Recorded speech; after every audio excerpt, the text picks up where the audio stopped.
Hello everyone, সিসার্ট console অ্যাপ্লিকেশনের দ্বিতীয় video টিউটোরিয়ালে আপনাদের স্বাগতম। আজ আমরা সিসার্ট কনসোল অ্যাপ্লিকেশনের বিল্ট ইন ডেটা টাইপ নিয়ে আলোচনা করব। চলুন প্রথমে আমরা প্রজেক্ট ক্রিয়েট করে ফেলব।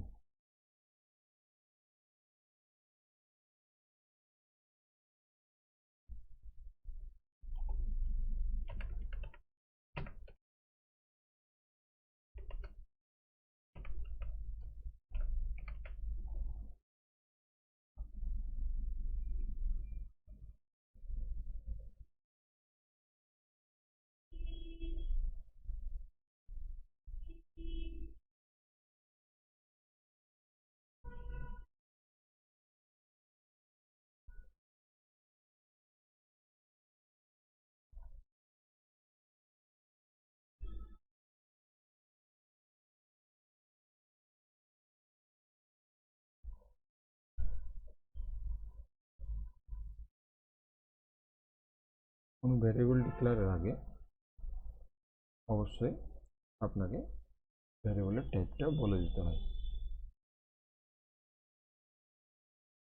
সিসার্টে কিছু বিল্ট ইন ডেটা টাইপ আছে, যেমন integer, float, double, Boolean, string. তো সাপোজ একটি ইন্টিজার টাইপের ভ্যারিয়েবল ডিক্লেয়ার করতে চাইলে আপনাকে ইন্ট কথাটি বলে দিতে হবে।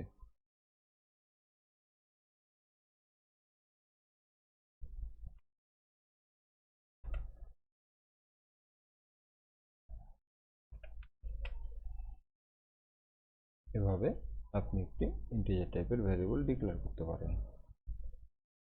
আবার বুলিয়ান ভ্যারিয়েবল ডিক্লেয়ার করতে চাইলে বুল কিওয়ার্ডটি আপনাকে বলে দিতে হবে।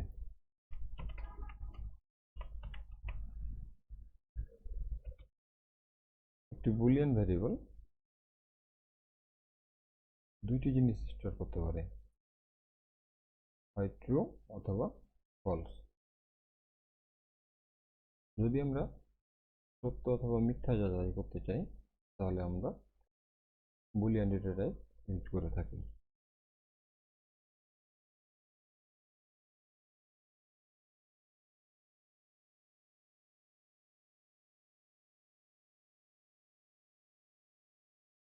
এখানে আমরা দেখতে পাচ্ছি কিছু ডেটা টাইপ দেওয়া আছে এবং তাদের সাইজ এবং রেঞ্জ বলে দেওয়া আছে। এখানে যে ডেটা টাইপগুলো দেওয়া আছে সবগুলো ইন্টিজার টাইপের, অর্থাৎ পূর্ণ সংখ্যার জন্য। s byte signed 8 bit integer, that means 1 byte. এটার রেঞ্জ হচ্ছে -128 থেকে 127 পর্যন্ত, বাইট 0 থেকে 255 পর্যন্ত আনসাইন্ড 8 বিট ইন্টিজারের জন্য। ইন্টিজারের জন্য 32 বিট সাইন্ড, এবং এটার রেঞ্জ দেখতে পাচ্ছেন। আবার শর্ট, ডাবল অর্থাৎ ভগ্নাংশের জন্য শর্ট ভ্যারিয়েবল, এটার প্রিসিশন হচ্ছে 7 ডিজিট পর্যন্ত, এবং ডাবলের জন্য 15 থেকে 16 ডিজিট। তো সাপোজ আমরা চেক করতে চাচ্ছি যদি এই বুলিয়ান ভ্যারিয়েবলটি ইজ ট্রু হয়ে থাকে তাহলে আমরা কোনো কিছু প্রিন্ট দেব।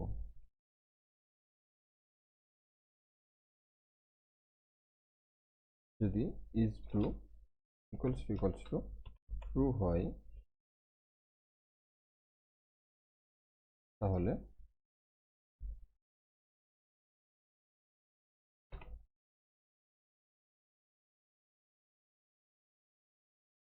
আমরা প্রিন্ট করতে যাচ্ছি, দিস ইজ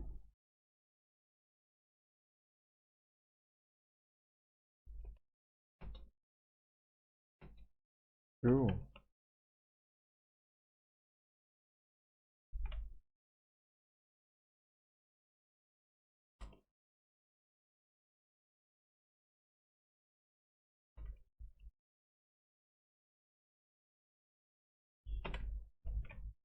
এখন আমরা যদি প্রোগ্রামটি রান দিই তাহলে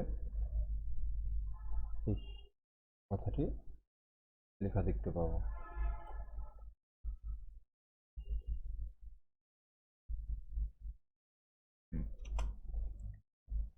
আবার সাপোজ আমরা ইন্টিজার ভ্যারিয়েবলের মধ্যে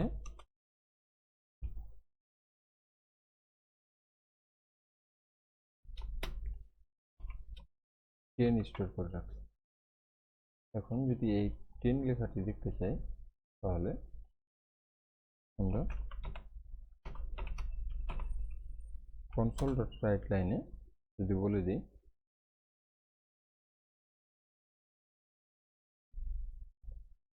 এ ভ্যারিয়েবল, তাহলে আমাদের এই 10 প্রিন্ট করে দেখিয়ে দেবে।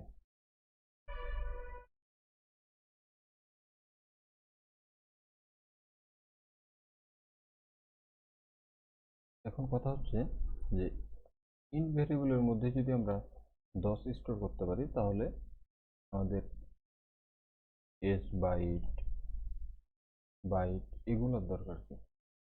কথা হচ্ছে ইন্টিজার ভ্যারিয়েবলের জন্য আপনার মেমোরিতে 32 বিট জায়গা নিয়ে নেই, অথচ এস বাইট অথবা বাইটের জন্য 8 বিট জায়গা নেই।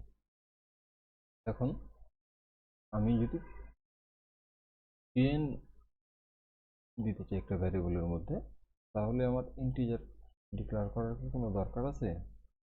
আমরা তো এস বাইটের মাধ্যমে তা করতে পারি।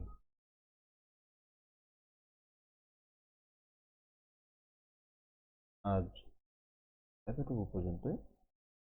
পরবর্তী ভিডিও টিউটোরিয়ালের জন্য আপনাদের স্বাগতম। আসসালামু আলাইকুম।